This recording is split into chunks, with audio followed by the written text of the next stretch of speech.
예수 믿는 자를 가리켜 우리는 그리스도인이다라고 부릅니다. 그리스도인이다라고 하면 그의 삶에서 예수 그리스도 그분이 드러내는 삶을 사는 사람들입니다. 우리 성도님께 질문을 하나 드리겠습니다. 성도님들의 삶을 보면 예수 그리스도가 드러나시기를 바랍니다. 제가 말을 좀 바꿨습니다. 우리 성도님들을 보면 예수 그리스도가 드러나십니까? 라고 말씀을 드리려다가 성도님들을 보면 예수 그리스도가 드러나는 그런 삶을 사시기를 바랍니다라고 바꿨습니다. 예수님을 믿는 사람들이 예수님을 증거하고 드러내는 방법이 여러 가지가 있습니다. 그 중에 대표적인 것이 뭐냐면 예수님에 대해서 충분히 알고 또 겪고, 그래서 그 예수님을 알고 겪은 분들이 그의 언어를 통해서 또는 지식을 가지고 예수님을 드러내는 방법이 있습니다. 또 다른 방법은 충분한 지식이 없고 또 예수님에 대해서 많은 부분에서 짧은 지식이 있다 하더라도 그의 삶과 그의 성품, 인격을 보면 저게 예수님을 닮은 사람이로구나, 이렇게 예수님을 증거할 수가 있습니다. 우리 성도님께 좀 이거는 진짜 노골적으로 질문을 드리겠습니다. 알고 지식으로 전하는 것이 우리 성도님께 익숙하십니까? 아니면 삶과 인격으로 예수님을 증거하는 게 편하시겠습니까?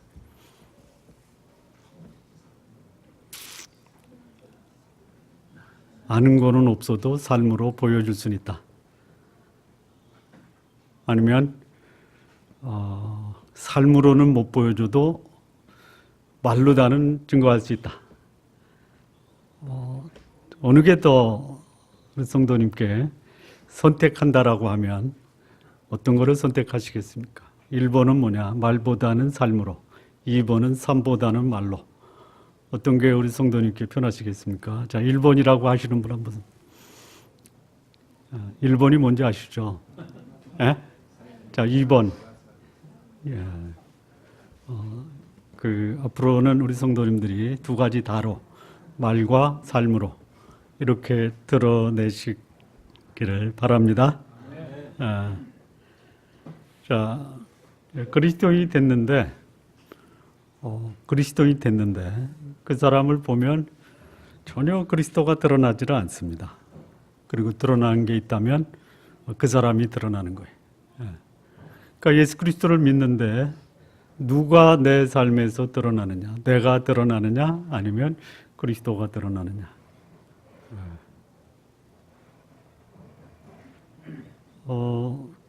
그리스도를 모시고 산다라고 하면 그 사람의 삶에서 풍기는 게 있습니다. 풍기는 게.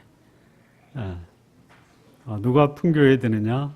그리스도가 그 안에 있는 사람은 그 안에 모시고 사는 그리스도가 풍겨야 됩니다. 우리 풍기시기 바랍니다. 사도 바울이 고린도 교회에 쓴 편지에 이런 말씀이 있습니다. 고린도후서 2장 15절에 우리가 구원받는 자들에게나 망하는 자들에게나 하나님 앞에서 그리스도의 향기다, 이렇게 말씀을 합니다.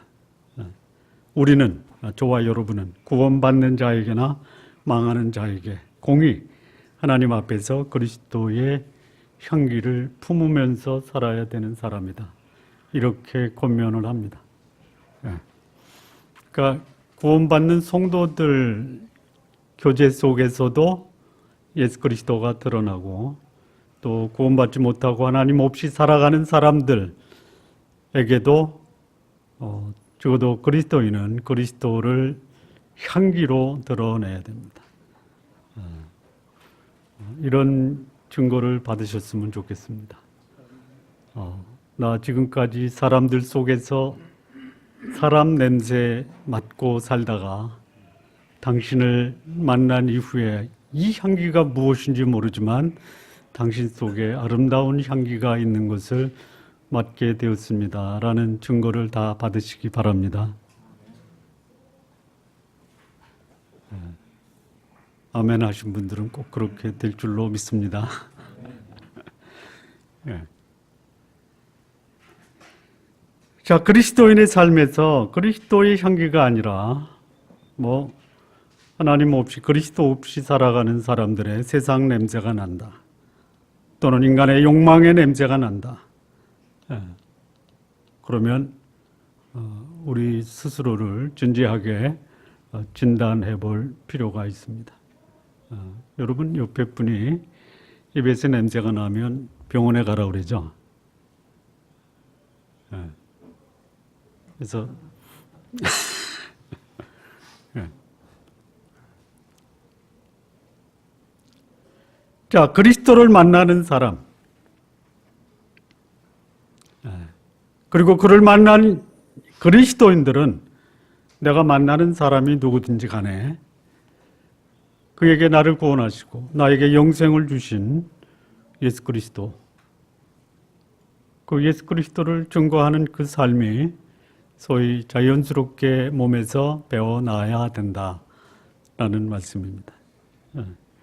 오늘 이 본문은 바울이 자신을 재판하고 있는 총독, 로마의 총독, 베스도 총독과 당시 유대의 분봉왕이었던 아그리빠 왕 앞에서 자신의 그리스도인임을 거리낌 없이 증거하는 모습입니다. 이것이 바울의 모습입니다. 적어도 예수 그리스도를 만나 자신의 삶을 변화시킨 그런 경험이 있는 사람은 그가 만나는 사람이 누구든지 적어도 나를 만나면 내 삶에서 풍겨나오는 예수 그리스도로 그리스도를 궁금하게 만드는 이런 삶을 살아야 된다라는 것이. 자, 여기 이제 오늘 아그리빠 왕에 대해서 소개를 합니다. 아그리빠 왕이 누구냐? 아그리빠 왕은 헤롯 아그리빠인데요.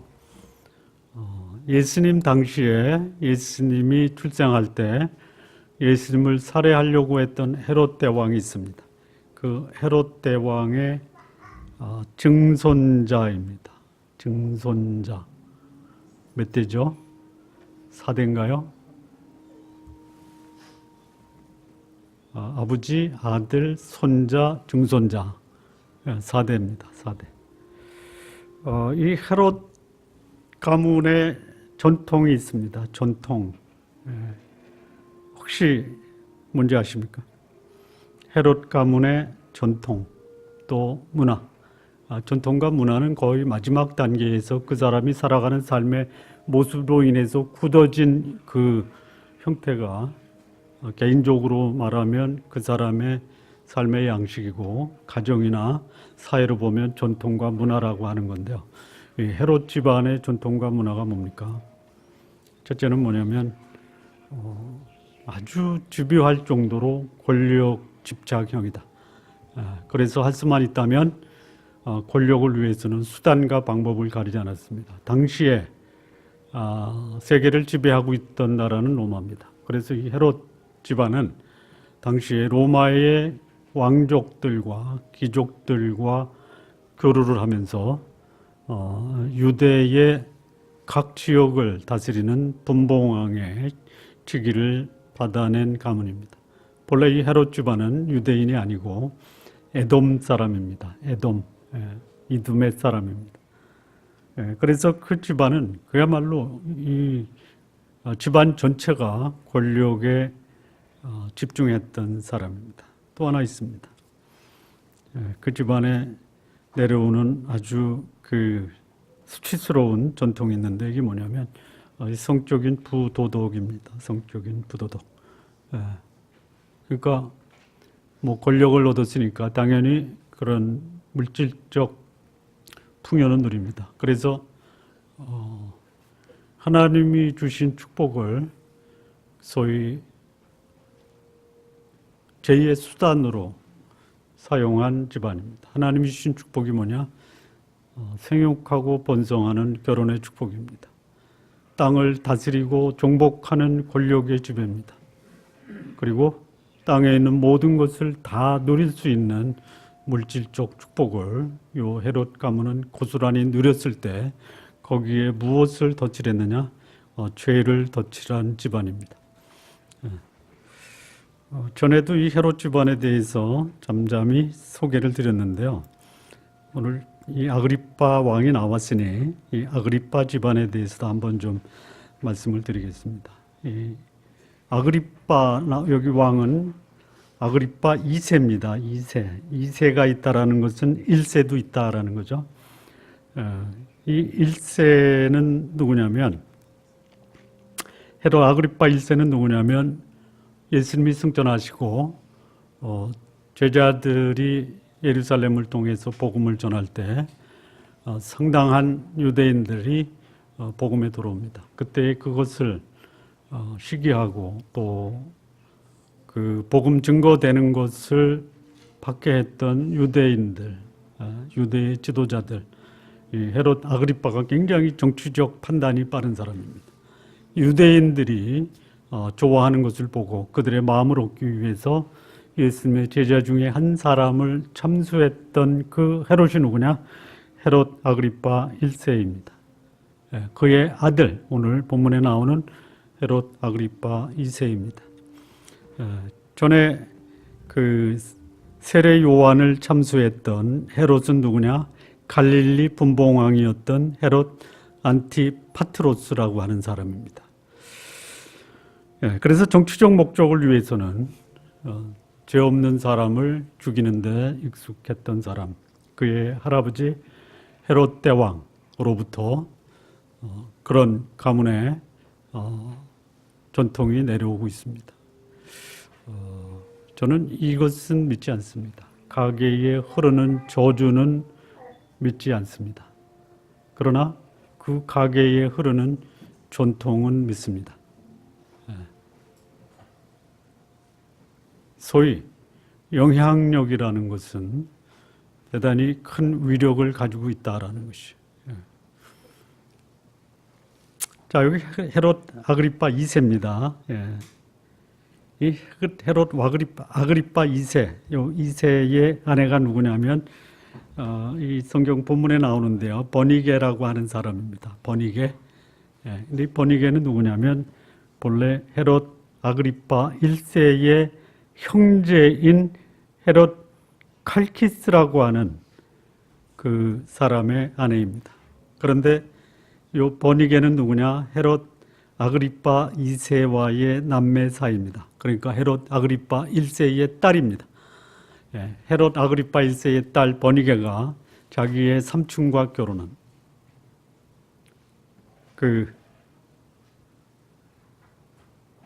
요 헤롯 아그리빠의 누이 동생이 누구냐면 헤로디아입니다. 근데 이 헤로디아가 헤롯 빌립과 결혼해요. 그런데 헤롯 빌립의 그 역량이 떨어지는 것을 알고 헤로디아는 헤롯 안티파트로스하고 두 번째 결혼합니다. 이런 집안이에요. 이 현상이 헤롯 아그리빠 2세의 아내인 버니게에서도 벌어집니다. 본래 이 버니게는 헤롯 아그리빠 1세의 형제인 헤롯 칼키스하고 결혼합니다. 그런데 칼키스가 아무런 정치적 역량을 발휘하지 못하고 실권이 없다 보니까 자기의 오빠 헤롯 아그리빠 2세하고 결혼합니다. 이런 집안입니다. 그래서 헤롯 아그리빠 집안에 소위 그 가문에서 내려오는 그 가문의 전통이 뭐냐? 첫째는 권력 집착형이라는 거예요. 두 번째는 성적 분란형이라는 거예요. 그렇게 요 헤롯 집안을 좀 이해하시고요. 하나만 더 좀 말씀을 드리면 이 헤롯 아그리빠 1세의 또 하나의 딸이 있는데요. 두루실라라고 하는 딸인데요. 이 두루실라는 또 누구냐? 요 베스토 총독 이전의 총독이 벨릭스 총독이었죠. 요 벨릭스 총독과 결혼한 그런 아주 굉장히 권력에 대해서는 지배할 정도로 이 권력을 추구하는 집안이다. 이렇게 보시면 되겠습니다. 자, 이런 아그리파 2세 앞에, 그리고 그 당시 로마의 총독으로 가이사라에 와 있었던 베스토 총독과 변론을 합니다. 다시 말하면 그 법의 심판을 받고 있는 겁니다. 이 앞에서 이 바울이 보여준 이 모습은 오늘 이 시대를 살아가는 우리들에게도 귀한 교훈이 됩니다. 첫 번째입니다. 6절에서 8절을 보면요, 이제도 여기 서서 신문 받는 것은 하나님이 우리 조상에게 약속하신 것을 바라는 까닭이니 이 약속은 우리 12지파가 밤낮으로 간절히 하나님을 받들어 섬김으로 얻기를 바라는 바인데, 아그리파 왕이여, 이 소망을 인하여 내가 유대인들에게 송사를 받는 것이니이다. 당신들은 하나님이 죽은 사람 다시 살리심을 어찌하여 못 믿을 것으로 여기나이까. 소위 이 바울이 그 베스도하고 아그리파 왕 앞에서 무슨 말을 하냐면, 내가 지금 여기서 재판받는 것은 나를 고소한 유대인, 유대의 지도자들이나 내가 갖고 있는 소망이나 같은 거다. 하나님의 약속에 대한 소망, 부활로 인해서 재판을 받고 있는 거다. 그러니까 이걸 달리 말하면 종교적 입장에 차이가 있다. 본질은 같다. 하나님의 약속을 믿는 것은 같은데 다만 그것을 해석하는 해석의 입장에서 차이가 있다. 나는 내가 박해했던 예수 그리스도, 여러분 짐승이 같이 하나님을 예배하고 경배했던 사건을 아십니까? 모르시는구나. 시편 후반부 140편 이후에 보면 새와 짐승과 가축들이 같이 하나님을 예배하는 이런 모습이 나옵니다. 혹시 예배 드릴 때 어떻게 애완견을 데려오시기 바랍니다. 예? 어디까지 했죠? 예, 유대의 지도자나 바울이 동일하게 하나님의 주신 그 소망을 믿고 있는 거예요. 약속을 믿고 있는 거예요. 다만 차이가 있다. 무슨 차이냐? 유대인들은 사람으로 이 땅에 오신 예수 그리스도, 그가 우리가 기다리는 메시아가 아니다. 바울은 우리가 기다리고 유대인이 기다렸던 그 하나님의 약속인 메시아가 바로 예수다라고 믿고 있다라는 그 차이에, 그것으로 인해서 심판을 받는데, 해석상의 문제, 믿음의 대상에 대한 차이가 과연 베스도와 아그리파 왕 당신 앞에서 법적으로 판단받을 문제가 되느냐? 아니다라고 하는 거예요. 아니다. 여러분, 이게 유독 바울이 베스도와 아그리파 왕에서 재판받을 때 생긴 문제가 아니죠. 아니죠? 무슨 말씀인지 잘 몰라요. 역사 속에서 보면요, 이 사건은 수없이 많이 벌어졌던 문제예요. 특히 역사 속에서 그 시대를 암흑의 시대라고 했던 중세 시대에 이런 일은 비일비재하게 벌어졌습니다. 제도권에 충성했던 사람들이 화형이나 사형을 당합니까? 아니면 복음 앞에서, 하나님 앞에서 거룩하고 진리를 사수했던 사람이 화형과 참수를 당했습니까? 예? 아시죠? 두 사람을 소개하겠습니다. 두 사람은 사제지간입니다. 한 사람은 영국의 헬라어 성경을 영어로 번역했던 위클리프라고 하는 분입니다. 또 한 분은 이 위클리프 밑에서 소위 체코 보헤미아의 플라 대학의 총장을 지냈던 잔 후스가 영국에 가서 성경을 배운 잔 후스라고 하는 사람입니다. 위클리프는 헬라어 성경을 영어로 번역하다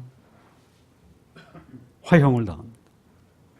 그리고 그의 제자 잔 후스는 보헤미아에 와서 프라 대학하고 프라 성당에서 성경을 가르칩니다. 성경을 알면 사람이 변합니다. 이 소식이 로마 교황청에 보고가 됩니다. 그리고 이 잔 후스를 소환합니다. 수많은 사람들이 가지 말라. 그래서 망설이고 있을 때 당시 보헤미아 왕국의 왕이 보증서를 써줍니다. 교황에게 잔 후스는 절대로 죽이지 마십시오. 교황이 각서를 써서 보냅니다. 그리고 갑니다. 가서 로마에서 사형을 당합니다. 이게 역사입니다. 진리를 사수하고 복음을 위한 사람은 제도권에 의해서 결코 그 생명이 보존되기가 어렵다라는 것이에요. 그러니까 여기 바울이 고발당한 것은 법적 사회적 문제가 아니라 하나님이 주신 약속에 대한 해석의 차이, 약속으로 오신 예수 그리스도를 받아들일 것이냐 아니냐라는 문제로 인해서 고발당한 것입니다. 소위 마녀 사냥식이다라는 거예요. 마녀 사냥식으로 이 복음에 합당한 삶을 사는 사람이 제도권에서 시비를 걸면 거의 백전백패입니다. 지금 그런 현상을 받고 있는, 심지어 예수님까지도 십자가에 못 박은 제도권에 속한 종교인이 인간을 자기 기득권에 피해가 된다라는 이유로 그를 사형에 처하는 고발을 한 것은 문제도 아니다라는 것이에요. 하나님을 믿고 있다고 하면서도 하나님으로 이 땅에 오신 자를 죽였던 소위 종교 기득권층. 그런데 그 예수 그리스도를 동일하게 유대인의 지도자와 더불어 사형을 처하는데 가표에 찬성을 했던 이 바울이 그를 만난 이후에 내가 받게 했던 그 예수가 참으로 하나님이다라는 그 사실을 경험하고 그는 삶이 변화가 됐다라는 것이에요.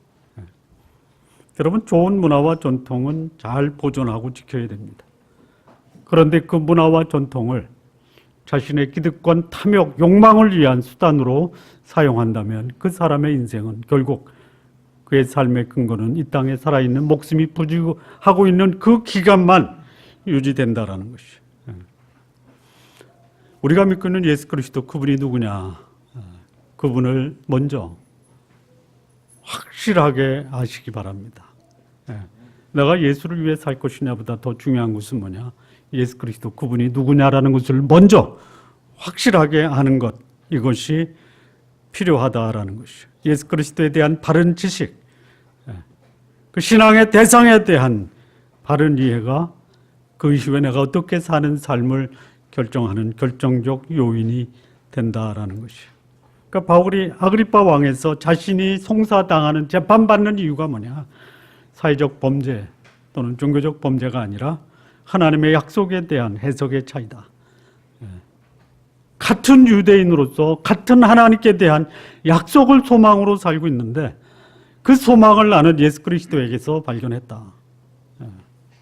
그리고 그 예수 그리스도, 부활의 주인공이신 예수 그리스도, 그분이 나의 구원자다라고 감히 말하고 있는 것입니다.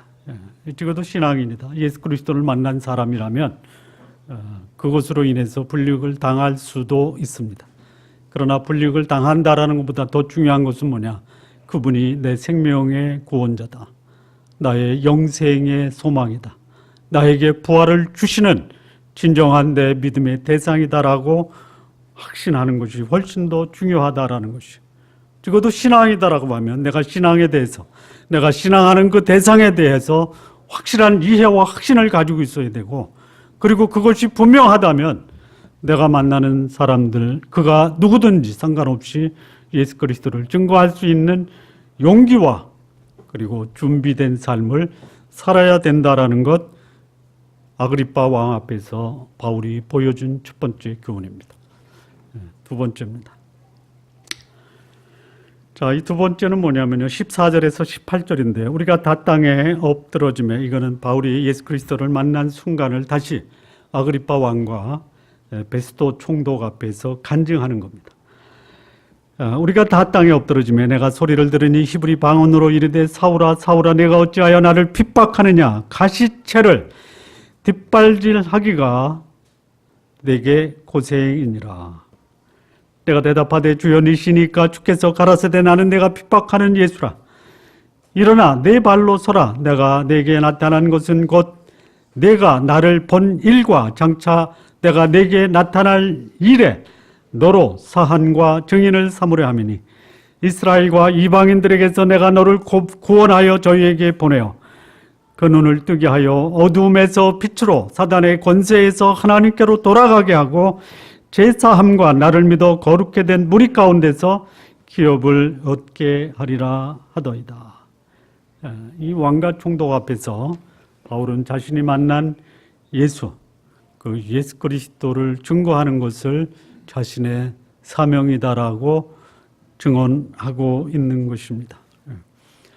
자, 이 사항을 한번 그 머릿속에 그림을 좀 그려보십시오.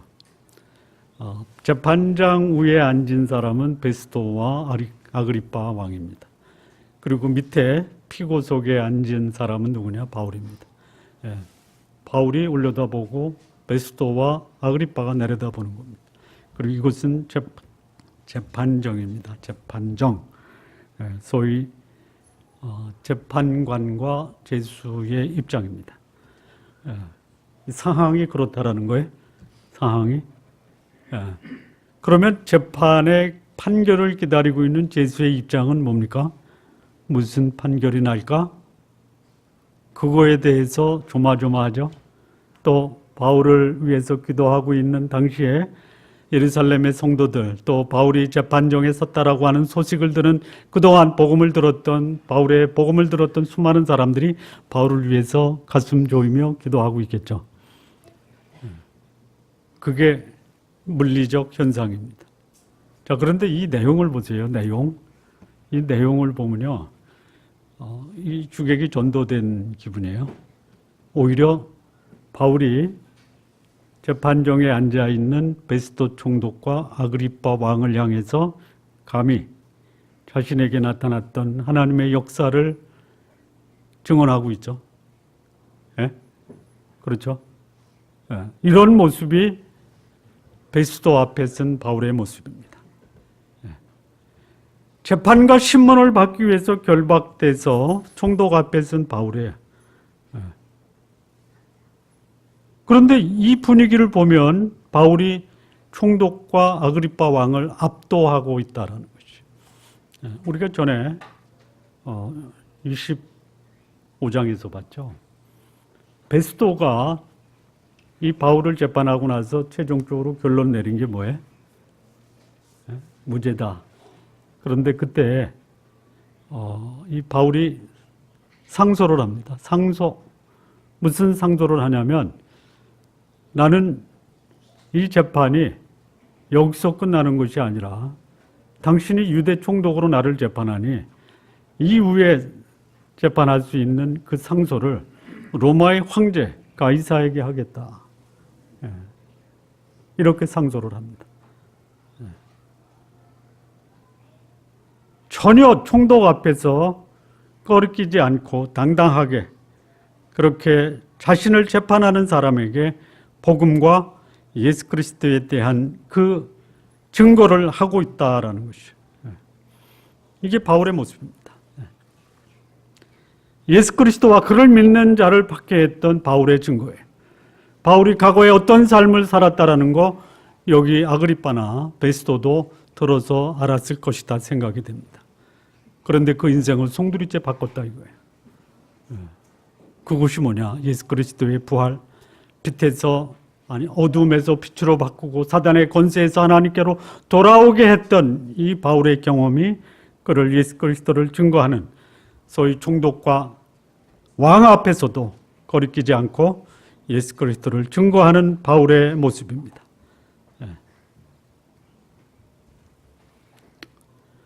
자, 하나님을 자신의 구원자 예수 그리스도를 자신의 메시아로 믿고 있는 사람들이 감히 사람들 앞에서 당당하게 증언할 수 있는 두 가지가 있습니다. 첫째는 뭐냐? 나는 과거에 어두움 가운데 살았다. 그런데 나는 이제 어두움을 뚫고 빛 가운데 살고 있다. 이 내용을 분명하게 증거해야 됩니다. 말로다도 해야 되고요. 삶으로도 해야 됩니다. 지금 저 개가 복음 앞에 반응하는 겁니다.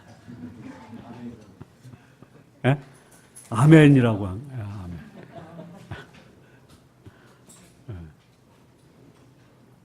요거를 증언할 수 있어야 돼요. 저는 전에는 어두움에 속해 있었던 사람입니다. 그러나 이제는 빛 가운데 있습니다. 알죠? 예. 이거는 말로 다 하는 것이 아닙니다. 삶으로 하는 겁니다. 과거에 저는 어두움 가운데 속하여 방향 감각을 잃고 헤매고 있는데 이제는 방향도 압니다. 빛 가운데서 내 삶을 다 공개해도 나는 여전히 거리낌이 없는 삶을 삽니다 라고 삶으로 보여주는 삶이에요. 두 번째는 뭐예요? 전에는 사단의 권세에 얽매여 살았던 사람입니다. 그런데 이제는 하나님께로 돌아왔습니다. 여러분, 귀신의 권세에 있는 사람들의 특징이 뭡니까? 물론 어두움의 주인공이 귀신, 사단입니다. 거기도 추가적으로 할 수 있는 게 뭐예요? 이 사단이 가지고 있는 특징. 첫째는 뭐다? 어둡다. 아까 했잖아요, 그거는. 또, 더러움. 또, 비난과 정죄. 또, 거짓말. 또,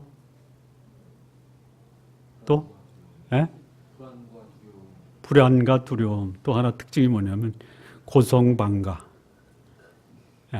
아무 때나 소리 지르고 통제 불가능.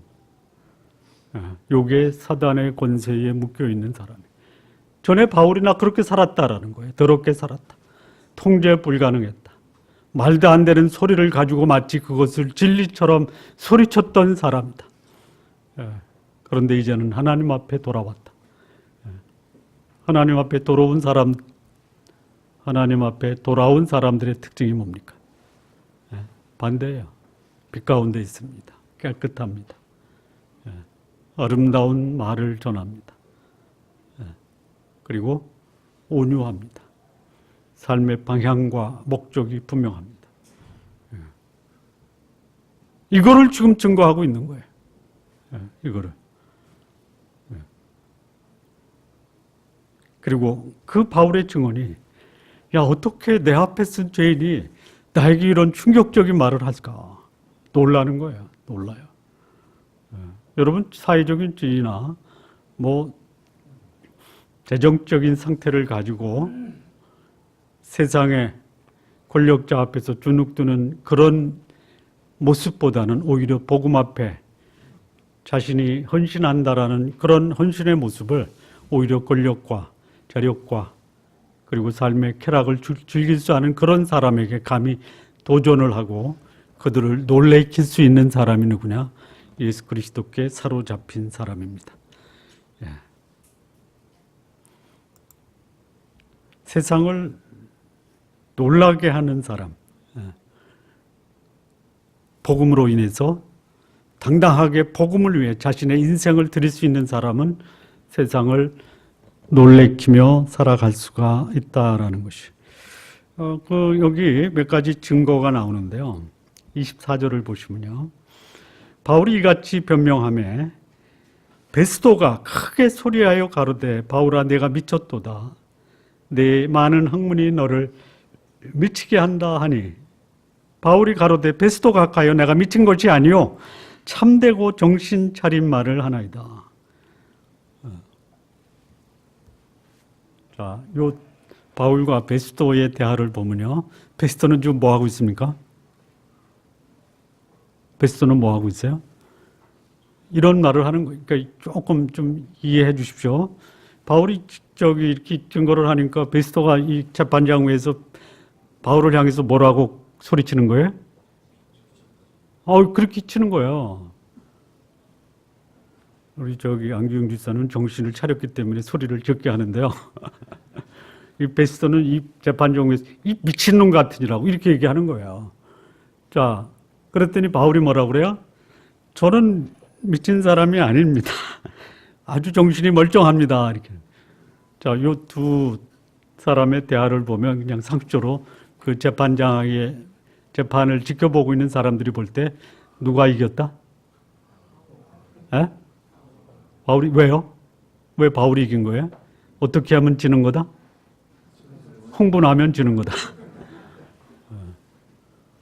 베스도는 흥분하고 있는 거예요. 바울은요? 정신 차린 거예요. 자기의 정치적, 사회적 권력을 믿고 복음을 대적하는 사람은 진짜 복음을 들으면요, 그야말로 정신이 오락가락하는 거예요. 근데 정신이 오락가락하니까 온전한 사람을 가리켜 뭐라고 그래요? 미쳤다라고 하는 거예요. 우리 성도님들 정신 차린 말씀을 하시기 바랍니다. 그래서 우리 성도님들의 말을 듣는 주변 사람들이 그 말을 듣고 우리에게 미쳤다라는 말을 하는 미친 사람 만드시기 바랍니다. 예. 자, 그런데 이게 이제 베스도뿐만이 아니고요, 아그리파 왕한테 또 얘기합니다. 26절이에요. 왕께서는 이 일을 아시기로 내가 왕께 담대히 말하노니 이 일에 하나라도 아시지 못함이 없는 줄 믿나이다. 이 일은 한편 구속에서 행한 것이 아니로소이다. 아그리파 왕이여, 선지자를 믿으시나이까? 믿으신 줄 아나이다. 아그리파가 바울더러 이르되 네가 작은 말로 나를 권하여 그리스도인이 되게 하려는도다. 그랬더니 바울이 이렇게 말합니다. 말이 적으나 많으나 당신뿐 아니라 오늘 내 말을 듣는 모든 사람도 다 이렇게 결박한 것 외에는 나와 같이 되기를 하나님께 원하노이다. 이런 말을 합니다. 자, 아그리파는 뭐라고 얘기하는 거예요? 지금 바울이 전하는 유대인들의 소망이 뭔지 다 아는 사람이에요. 아는 사람이에요. 그런데 안 믿는 거예요. 그러니까 바울이 뭐라고 그래요? 당신도 좀 알고 있으면 내가 왜 바리새인의 모든 권한과 그 지위를 다 포기하고 내 목숨까지도 포기하면서 예수 그리스도를 따라가는지 당신도 이해하지 않습니까? 그 당신도 할 수만 있다면 그 왕직을 버리고 나처럼 예수님을 따르시면 안 되겠습니까? 여러분, 이 헤롯 집안에서요, 예수님을 믿었던 사람이 있죠? 네? 있습니다. 지금 시간 관계상 제가 찾지는 않겠는데 바로 이 헤롯 지방에서 예수님을 믿고 따랐던 사람이 있어요. 그가 어디까지 가? 로마에 가서 로마 교회의 성도의 주축이 된 사람이 있어요. 아그리빠도 충분히 그럴 수 있었는데 그가 누리고 있는 이 정치적 권한, 이 세상적 지위가 놓기 아깝다라는 것이.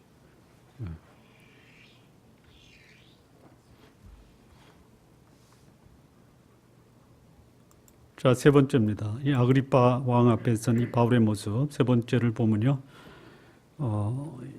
이겁니다. 자기에게 주어진 모든 상황을 복음을 전할 기회로 활용했다라는 것이죠. 총독에게도 왕에게도 바울은 그 기회를 예수 그리스도 그분의 하나님 되심을 전하는 기회로 삼았다라는 것이죠.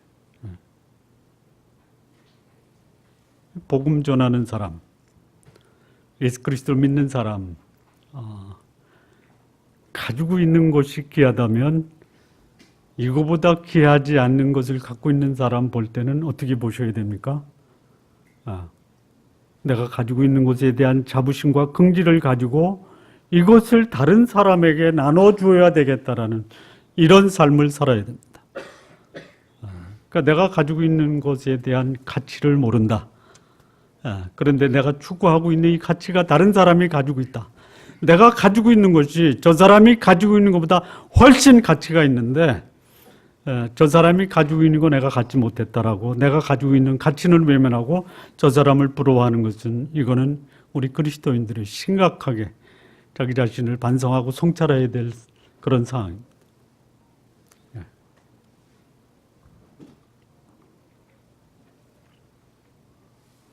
자, 여기 이 바울이 아그리빠 왕에게 뭐라고 하냐면 예수 그리스도의 죽음, 부활을 갖고 있지 않냐라고 증거하고 있는 거예요. 26절에 보면요, 왕께서는 이 일을 아시기로 내가 왕께 담대히 말하노니 이 일에 대해서 하나라도 아시지 못하는 것이 없습니다. 아그리빠 왕이요, 선지자를 믿으시나이까? 믿으시는 줄 압니다. 그러니까 아그리빠 왕이 성경에 대해서 알고 있는 거, 그거 들춰내는 거예요. 알고 있다면 알고 있는 것을 내가 좀 제발 믿음으로 좀 받아들일 수 없느냐, 이런 도전을 하는 겁니다. 이 복음을 증거하는 사람, 여기 바울의 모습, 권력자 앞에서 자신이 가지고 있는 이 복음의 능력을 감히 증거하고 그들에게도 도전할 수 있는 이런 모습, 우리가 배워야 될 귀한 교훈이 되는 겁니다. 자, 이런 분이 계셨습니다. 나는 우리 한국에 있는 모든 권력자들과 다 친분을 맺고 있다. 내가 그런 사람들과 친분을 맺고 있는 것에 대해서 시비 걸지를 말아라. 왜? 당신들이 그렇게 못한다고 내가 그들과 친분 맺는 것을 시기할 필요가 없지 않냐. 적어도 나는 그들을 만나서 그들에게 내가 갖고 있는 복음 예수 그리스도를 증거할 수 있는 기회로 활용한다. 여기까지는 문제가 없습니다. 문제는 그가 만난 모든 권력자들이 한결같이 예수님과는 전혀 상관없는 그런 통치자로 드러났고, 또 어떤 분은 그야말로 교회의 직분을 맡고 있으면서도 결국은 어디로 갔느냐? 감옥으로 갔다라는 것이 같습니다. 그분이 감옥 가기 전에 그분하고 약속을 했다라고 합니다. 적어도 일주일에 한 번은 면회를 갈 테니 기다려라. 가서 뭐 하는지 모르겠어요. 뭐 하는지 모르겠어요. 그리고 교회에서는 그분이 말씀하시기를 우리 시대가 억울한 사람을 감옥에 보내는 시대다, 이렇게 얘기합니다. 억울한 사람이 감옥에 갈 수 있지만 그분이 감옥에 간 것을 가지고 대다수의 국민들은 감옥에 갈 사람이 감옥에 갔다, 이렇게 얘기하는데 그 목사님만은 억울하게 갔다, 이렇게 얘기합니다. 이게 지금 우리 시대의 지금의 모습이에요. 권력자들도 위로와 격려가 필요해요. 근데 그런 격려는 과연 바람직하냐? 오히려 권력자 앞에서 바람직한 모습이 뭐냐? 복음을 가지고 권력자들 앞에 도전한 이 바울의 모습이 오히려 이 시대를 사는 권력층과 가까운 소위 목사들이 취할 자세다, 이런 생각이 듭니다.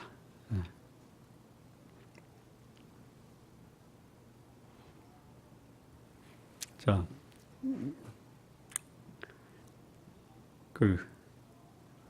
전에도 한번 제가 말씀을 드렸습니다. 권력과 재력을 가진 사람이 그것을 다 얻은 다음에 복음 앞에 나올 가능성이 있느냐? 가능성은 있습니다. 그러나 대단히 희박합니다. 대단히 희박합니다. 복음을 몰라서가 아닙니다. 아시다시피 헤롯 대왕이라는 사람은 유대인의 왕으로 오시니가 어디 계시냐라고 하는 동방의 박사들의 말을 듣고 서기관들을 불러서 도대체 이 말이 무엇이냐. 그래서 서기관들이 헤롯에게 성경의 말씀을 풀어서 유대 베들레헴 땅이다라고 알려줍니다. 그런데 헤롯은 그 예수 그리스도를 죽이는 일에 앞장을 서고 수많은 무지한 자들을 죽인 사람이에요. 그것이 지금도 똑같이 벌어지고 있다는 것이에요. 서기관들의 성경의 지식을 이용해서 오히려 하나님을 대적하는 사람, 그리고 그 권력자에게 아부하는 서기관들이 지금도 있을 수 있다는 것이에요. 그런데 이런 시대적 상황에서 권력과 재력을 가진 그런 권력자 앞에서 감히 하나님의 말씀으로 도전하는 이 바울의 모습이 오늘 이 시대를 살아가는 소위 기독교 지도자들이 갖춰야 될 모습이고, 할 수만 있다면 우리 성도님들도 이런 모습의 삶을 사시기를 바랍니다. 기억하십시오. 갑니다 다. 가요. 야고보를 죽인 헤롯 아그리파 1세는 자신을 신으로 신격화하다가 몸에 벌레 맞아 죽습니다. 죽어요. 하나님의 존엄한 심판이 기다리고 있는 그 심판 앞에서 누구도 피할 수가 없어요. 한 번뿐인 인생입니다. 내 인생을 어디다 투자할 것이냐, 여러분의 몫입니다. 한 번뿐인 인생 곧 지나가요. 나에게 주어진 인생 영생을 알게 하시고 구원을 얻게 하시고 천국의 소망을 갖게 하신 예수 그리스도, 그분 앞에 여러분의 삶을 드리는 것이 가장 값진 인생이다. 그것을 보여준 사람이 누구냐? 사도 바울입니다. 이렇게 증언하는 바울의 증언 앞에서 당시의 최고의 권력자 유대의 총독과 왕은 결국 졌다 하고 무죄를 선고할 수밖에 없었다라는 것이. 마무리 짓겠습니다. 이 바울이 복음 증거에 대한 담대함, 이 바울이 가진 이 두 가지 요소가 뭐냐? 결코 복음과 바꿀 수 없다, 자기 인생을 바꿀 수 없다라는 복음의 가치에 대한 확실한 이해와 지식이 있었다라는 거예요. 두 번째는 뭐냐? 내가 알고 있는 이 복음, 영생에 대한 진리를 위해서 내 삶을 드리는 것이 가장 값된 인생이다. 이것을 보여줍니다. 그래서 내가 만나는 그 사람이 누구인지 간에 나는 그 앞에서 담대할 수 있다. 이것을 보여준 것입니다. 이런 삶이 오늘을 살고 있는 우리 그리스도인에게 우리가 어떻게 살아야 되느냐에 대한 모델이 됩니다. 확실하게 예수 그리스도 그분을 아시기 바랍니다. 내가 만나는 사람이 누구인지 간에 담대히 예수 그리스도를 증거하시고 그의 가치를 위해서 내 목숨을 버릴 수도 있다라는 것을 바울에게서 배우시기를 바랍니다. 우리 존나무 교회 성도 여러분, 나의 삶, 나의 언어, 나의 삶과 언어를 통해서 예수 그리스도 그분이 나의 주인이십니다. 내 인생을 걸고 섬길 수 있는 내 신앙의 대상입니다. 이것을 드러내는 삶을 모두 사시기를 진심으로 바랍니다. 기도하시겠습니다.